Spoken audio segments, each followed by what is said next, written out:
I love how you said too, like the part of your story where, your friend reached out to you and and pretty much encouraged you. She was like, okay, like you have to get out of this. You have to move out. She encouraged you to stop living in sin with this guy. And then right after that, like God sent another person and he was just like speaking to you left and right so that you just could not miss his word. So I relate to that a lot in my story, like with my toxic relationship, this guy that I was with, that I did not think I could let go of this relationship. It was like a drug. And this was before I knew Jesus, but this was the relationship that I came to know Jesus in. So this guy was like technically a Christian. And at that time I was like super new age. Like we would argue about this because I'm like, it's no, it's the goddess. And he's like, no, it's literally Jesus. And but he would say all these things, yet he was living in major, major sin because he was married and I had been engaged before this and I left this engagement, moved out, and I was going to be with this guy. And then I find out that he's like lying to us both.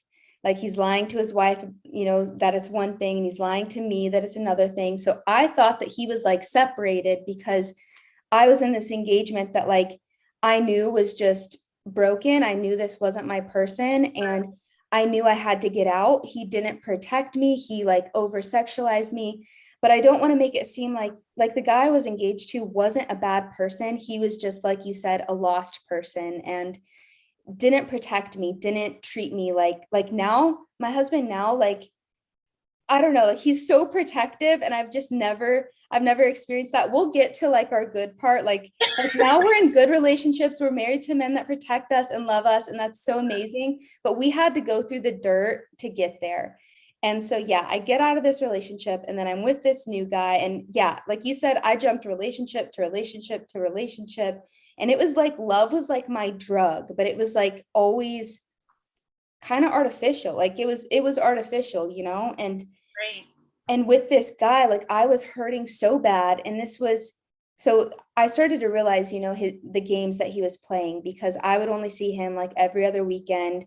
And he would say that like he wasn't with his wife anymore, but like I could tell that, he still was and she was still calling and still hyper involved and all these things. So I started to realize like it was all BS, but I still like just didn't know how to let him go. I didn't want to let him go. And him and I discussed together because he was a believer. So this is after I see the demon, after I start seeking, after I start going to church. And I went to a women's like study group, and my friend Tammy was telling me, she was like, God isn't the God of confusion. And she was like, this is because I I was like, was I don't know. just gonna say that.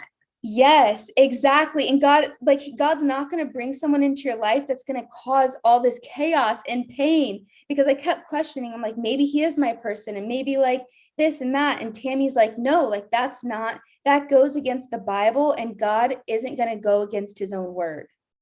And I did not want to accept that, but I was like, you know what?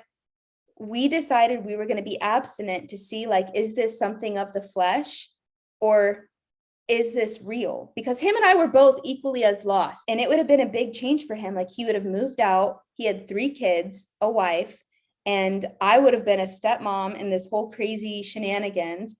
And so we both like were really like, okay, like, is this really or is it not? And so we were going to be abstinent. And the more we got abstinent, yeah, it was like the more distance just naturally grew and grew and grew between us. We took this sin out.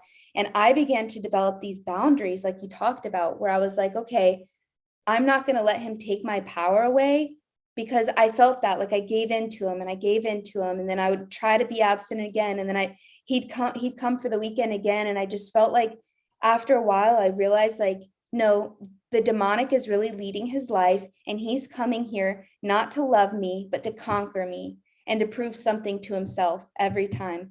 And so I stopped giving myself to him and he was like vicious. A switch flipped and I saw him for his true colors after that. And I got really convicted. And I haven't even shared this really. Like I haven't, oh my God, like I have not really talked about this. I've typed it out here and there and like made little comments like toxic, ungodly relationship, but I've not really like fully went into it yet.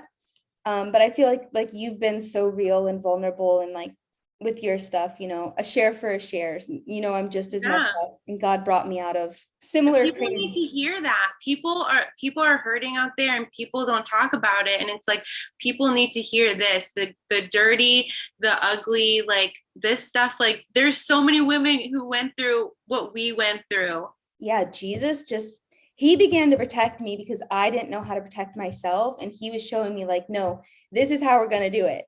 Like, this is how you date. This is what love is like, because I had that so messed up for so long. And yeah, I wouldn't have figured that out had I not, like, I started coming to God's house. I started learning God's word. And I wasn't super convinced yet. Like, I still wasn't super sure about Jesus, but I was like, let me try this out. And so I just started living out his word. And the more I practiced it, my life just got better and better and better. And this chaos and pain just like, began to dissipate. Like, it was like I was no longer bringing hell up into my life the more I followed the Bible.